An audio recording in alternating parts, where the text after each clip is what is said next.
Hey, if you live in Florida and you're not growing this plant, then shame on you. You need to start growing this plant today. This is a Florida native that's cherished all over the world for its beautiful ornamental value and its edible fruit. So you need to start growing this plant today. I put a link to Amazon for the best price that I could find when you factor in shipping. What's so great about this plant? Let me show you. It's loved around the world for its gorgeous, glossy leaves and its edible fruit. It is a Florida native.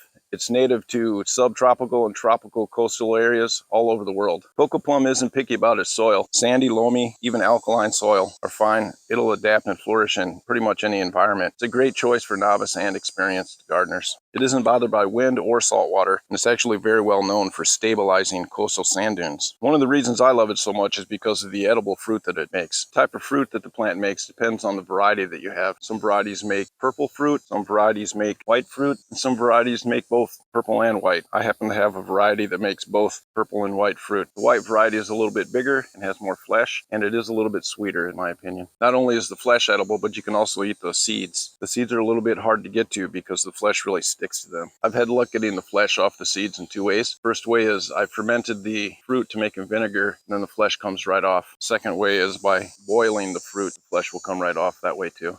Then you'll have a little almond-like nut in a convenient package. Just crack open the shell and eat it. Birds love the cocoplum plant. Of course, they eat the fruit and they will also nest in it. Cocoplum makes a great hedge if that's the style of pruning that you want to do. I let my cocoplum grow naturally in my food forest. No pruning. The cocoplum plant is truly a hidden gem. Its ability to thrive in different soil conditions, withstand coastal elements, and provide edible fruits and habitat for wildlife make it a must-have for any Florida garden. I highly recommend this plant. I hope you enjoyed the video. But even more so, I hope you give cocoplum a try. It's a great plant. I really love it. I love eating the fruit, and it's just attractive in my food forest. You can't really beat the combination of a gorgeous ornamental plant that grows well and easy and produces edible fruit and nuts. So like, share, and subscribe if you enjoyed this video. Thank you.